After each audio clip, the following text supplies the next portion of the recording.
again. Hello. Doing our commute-ication. Well, welcome back, everybody. You will notice today there's a slight change to our format. Well, a couple slight changes. One, Sarah's driving today and I'm not. Two, we changed the name of our podcast to Going with the Chappells. Because we feel like it's a little more in tune with what we are wanting to do with this podcast. But, and really, partly, when we first started recording, we didn't plan on sharing it. We were just kind of doing it for our own video diary records. Yep. Then when our story got so cool, we decided, hey, we want to tell our friends and family the story. And then we were like, well, if we're going to be commuting, maybe we should just start having these conversations. And so we liked the name Going with the Chappells. Yeah. You guys can come right along with us. And some of the things that, obviously, our focus on a lot of this stuff centers around our healthy communication with each other. Or working on. And what we are working on. Working on our healthy communications with each other. But also, it's working on, our healthy relationships, right? And working on the healthy relationships with our kids, and our healthy relationships with our family, our healthy relationships with food, our healthy relationships with electronics, with work, with all those things. That's kind of our goal with this, is to talk through our experience of developing healthy relationships with the things that are important in our lives. I love that. Is that right? Yeah. Well, then let's communicate. Well, and then I like that this was my little, I don't know if it's a pun or what you call these things, but I was like, we can be, since we're commuting and we're communicating, commute-ication. Check it out in the description. Yeah. So I was pretty proud of that. That is good. It was good. So today we thought about it earlier. We want to kind of discuss a little bit of an experience that we both had separately this weekend, which was actually pretty cool. When we were able to regroup together and talk about it on Sunday, how our separate experiences were very similar in nature as it pertains to leading with love in your relationships, whether they're new or old or whatever, right? So we kind of want to talk through what our different experiences were and why they're so similar in their own right. You go first. No, I kind of want you to go first, because I want you to talk about what you did and why it's important. Okay. And I think it's cool. Y'all are going to love this. Well, I had an awesome weekend. My friend and coach, Kimberly Boyd, she and I have been developing a one-day retreat, and it has been in the making for a while. We started with what we were calling Wednesday Wonders, and it was just a lunchtime meeting once a month, and we're just talking about personal growth things and just things to help support women and just to be our best versions of ourselves. And then out of that, we kind of developed a curriculum and this one-day retreat. So we hosted our first one-day retreat, and it was so lovely. And really what I liked the most about it is the experience of women coming together, and a lot of them do not know each other. And there's always the awkwardness of not knowing people and just people just feeling uncomfortable. And there was no alcohol, so you don't have that as your crutch or anything to feel, deal with the social anxiety. So really people had to deal and meet people. And then what happens is when we start having interaction and people share stories and people are vulnerable, just the way that people drop their guard and they connect and they leave feeling lifted and supported and seen and just related. It's very relatable when you see someone share their story. Certain people can relate to parts of their stories, and it wasn't even super vulnerable, but it was just dropping your guard. And so what I loved is that by the end, everybody got what they came for. They felt lighter, they felt connected, and it was just so neat to see the warmth that was created between almost everybody that was there. Would you say that you and Kimberly created this experience, this retreat, from a place of love? 100%. And really passion for giving women a place to just have a moment to pause and reflect on who they are, who they want to be, because we don't always get to do that for ourselves, and we don't always value the time. We can't always create the time, and just carving out that place to have time to reflect and just to listen to your soul and to refresh. And like one of your favorite words, have a community of women. I don't know why I don't like that word, but I will say it at the end, what I liked so much, the way people were connecting, I was like, oh, this is I get the word community. I've always just been, I don't know, I don't like that word for some reason. It just feels very overused, or I don't know. So what was your experience with the leading with love, and who did you feel was doing that and not doing that this weekend? And we're not going to say any names in this podcast besides Kimberly Boyd, because we're helping promote her business as well as Sarah's. Yes, if you want to do other than that, we will some amazing work and work with a fabulous coach, we can definitely link to Kimberly's coaching, because she is awesome coach. And full disclosure, it's kind of raining right now. I was about to say, I don't know if you can be able to. So you'll still be able to hear us because we are fantastic speakers. But there is a little bit of white noise in the background. So if you go to sleep listening to my voice and the white noise, then you've accomplished something today. If you don't care about what we're saying, just use this as a sleep app. Soothing nighttime app. So tell us about your leading with love and not leading with love experience. And you could just do the not leading with love if you want. I think I'm going to say something that I always taught my kids. When you meet someone new and they create a reaction in you, I think this is too loud. I don't think it's good. Let's do it anyway. Okay. And we'll watch it later, and if it's not good, we'll shoot it on the way home.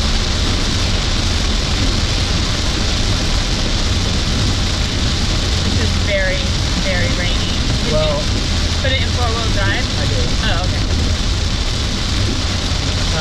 If you want, we can stop it now, and then we'll go back and edit. We'll splice in what we're doing. I mean, if you think people can hear it, I'll keep going. Let's keep going. Okay. And if what we're doing right now doesn't work, we can always go back and reshoot that thing. Okay. So, sorry for the technical errors. but hey, it's real. Yeah. The real. Real communication. Yeah, real communication. So what I always tell my kids is when you meet someone new, or if you're around someone, and they bring up a feeling in you. Like, if you are around someone and you just don't feel like you feel really inadequate, because they have something that you don't, or they're more beautiful than you, or whatever you determine, but you get a feeling of being inadequate.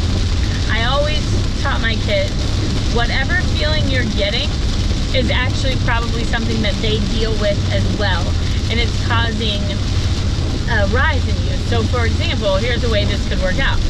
If someone had a really nice purse, like an expensive handbag, and then they met someone at a party, and that person either had a better handbag or made a comment snarky about your handbag, and then you feel like my handbag's not good enough, or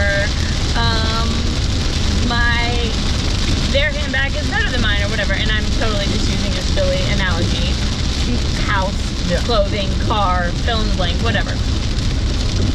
Most likely, the person who made that comment, or the person who made you feel that way, already feels inadequate about their handbag, that their handbag isn't good enough, their house isn't good enough, their car isn't good enough.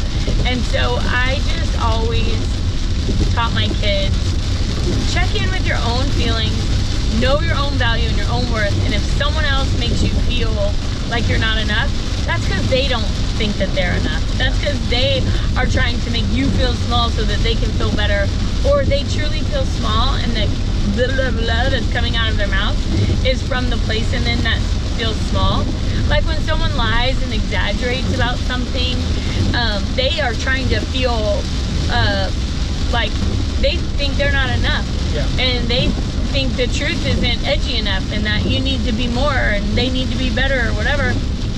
Well, what they're actually doing is potentially someone that they're talking to could now feel really small because they're like, well, my life is really small and my truth is not very edgy compared to this amazing tale. But really that tale is a lie, you know?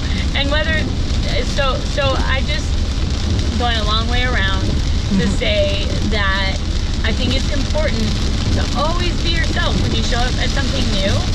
And if you are having feelings of social anxiety or insecurity, do some work around that. Like, what is that about? And do you like yourself? Do you like who you're bringing to that event? If you don't, work on it. If you do, then own it. And don't let somebody else make you feel less than. Yeah. You know, be proud of who you are, be proud of what you have. And one of the ways that I do that, this is a silly little example, but my nails are always trash from doing hair.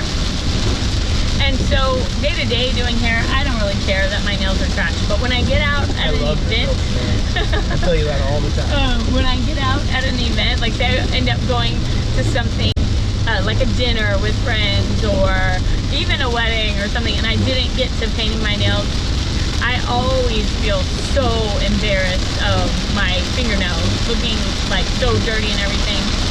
And now I've just changed that. I'm like, you know what? I don't have any shame for what I do. I love what I do. I love the women that I do hair for. Yes, my nails are dirty. That's what it is. Whether I'm eating dinner or going to this wedding, my nails are dirty. And I think I have heard you on multiple occasions like call yourself out on that when you're in a social setting. You're like, sorry about my nails, they are disgusting. And you laugh about it and no one really says anything, but you call yourself out now before anyone else says anything. Which is probably silly because they probably didn't notice, or if they did, who cares? But yeah, so I'm really working on not feeling ashamed about that. Like, I'm just gonna own who I am and how it is. And yeah, I wish I had polished on my nails and I had taken the time to do that. And it didn't chip off when I did the last person's hair before we went out of town, but I just don't always. So leading with love and kindness is important. But I think it starts with loving and caring and being kind to yourself so that you can be the best version of yourself when you get in new situations or you know, places where you might feel a little bit insecure or not super confident. Yeah. And it was neat because when Sarah came home yesterday, you know, we were talking about her experience. And she just kind of giving me examples of all the things that happened that weekend and all that stuff. And, I felt like, you know, part of what her experience that she was having, I kind of felt the same thing at the event that I went to on Saturday. And it was, unfortunately, a funeral for a close friend of ours that was, you know, close in age to us that unexpectedly passed away last week. And this person has always been a positive, uplifting individual in my life, personally. Ever since I've known him. I think you've known him almost the same amount of time, right? I never knew him well. We were just acquaintances, but what I know of him, I always, and he's super lovely. He's just a really caring, loving person. He's always been very welcoming, and he always had the time to stop and just listen to you.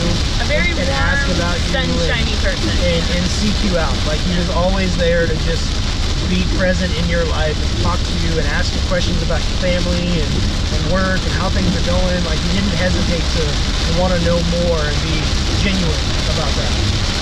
And at the celebration of life that they had for him on Saturday, one of the really cool things that was a common thread that everyone talked about with this guy is, and what he taught his kids and what he expressed to everyone that was around him is to lead with love, right? one of the things that his daughter got up and said is, my dad always taught me when I meet someone new, not to pass judgment immediately, and always remember that you don't know what kind of day that person has had. You don't know what kind of life that person is living right now. And if they're doing something that is bothering you or might be annoying, or maybe they're causing trouble or whatever, if you lead with kindness and you lead with love when you interact with that person, you could change their life or change their day for the better. But if you lead with judgment, and you lead with turmoil, and you lead with that in your mind, and you introduce yourself with that, you can make things worse. It's always better to lean on the side of love and life, because you don't know what their lot is, and you don't know what kind of struggle or pain they're going through. And you could be a person that could lift them up. And everyone had that common just thread about him. And it really was rooted in his relationship with Christ. And he had it from a very young age. And he just lived his life as a praying, God-fearing man, knowing that that is the cheek he wants to turn. He wants to be that good man and to take care of his kids and take care of his family. And it really just resonated with me deeply because, everyone finds herself in a fit of road rage from time to time, mad at the guy that just cut you off or whatever, or somebody didn't turn fast enough on a yellow light, you get stuck in the red, and things like that, right? You're instantly just mad, like, oh man, I can't believe you do that. But if you take a quick second and just take a deep breath, is it really that big a deal? Is it really that much of a life changer to do to want to have to curse this person's name or curse this person's car or who they are or whatever? No, it's just silly, and it was really the experience for me on Saturday. Even though we were at a funeral / celebration of life, it really was a beautiful culmination of a bunch of friends and family and loved ones explaining how much of an impact this person had on their life. And it was inspiring. It was watching a legacy being played out with a lot of people that I thought was beautiful. Well, I think it definitely inspired you to consider your legacy and what you want to be remembered. Oh, for sure. Yeah. By. It is a good reminder to say, hey, take stock in yourself. Know what you're doing, and be mindful of the effect it has on other people, good or bad. And be aware that if the legacy you want to leave is one of positive and leadership and uplifting and love and aspirations and all these things, then you gotta play that out for yourself internally, or it's just not gonna be real in the long run. Well, one, I'm so glad the rain stopped. This is nice. And two, I can't remember where I heard it, but it was one of my favorite quotes about legacy. It says, you can't take it with you, but you can leave something behind. Yeah, that's good. Yeah. That's good. And so that was a neat thing for us to kind of regroup yesterday, and we talked at length, together about this particular piece, right? And just when you go into something with an open mind, I love this part of the drive. And you're able to kind of participate actively in what you're going into, and leave your own junk on the side of the road, your experience will be better served for yourself, and it'll be better served for the people you're participating with. Yeah. Even though in your situation you encourage some of those women to bring that junk with you so they can talk about it, right? So they can kind of get some of that stuff out, right? Not just the goals and aspirations, but is that part of what the retreat was too? Is kind of helping work through some of the things that are holding you back? Yes. Okay. Yeah. So, lead by example and lead with love is the kind of going. Well, yeah, I like to choose kindness and choose kindness over judgment. And when you want to judge someone or when you want to react, turn it in. inward, like, where's this coming from? What is this about? Yeah. Or I wonder what's going on in their life that makes them feel so small that they think they need to try to make me feel small. Yeah. You know, and be curious about it as opposed to just reacting, maybe, or And I mean, or bringing more of that same negative. And I think we're energy. both really aware of, you know, because of where we spent most of our lives in the town that we lived in, keeping up with the Joneses was always a big deal for a lot of people that we were friends with, a lot of families that we were friends with. And that really is in that same vein of like, I've got to do good things. I've got to do these things because someone else is doing it, not because it's important to me. You know, it's important to me to be like that guy or like that family or have that car or have this big house or whatever. Like, it's just a different perspective, right? Yeah. I love this part of the commute, by the way. Yeah. If only you guys could see it. Instead, And you gotta see our pretty faces. I'm really glad the rain stopped. Yeah, hopefully this whole video is good to go and I don't you guys think can it's enjoy it all. gonna be. If not, you will see our pretty faces on the drive home later. We'll try it again. Yeah. Okay. All right, guys, we're signing off. It was a quick one, but Hi, Abby. Hi, yeah. Zoe. I love you guys. Love everybody that's subscribing. If you liked what you heard, hit that like button, hit that subscribe, and we'll see you next time. Bye. Later.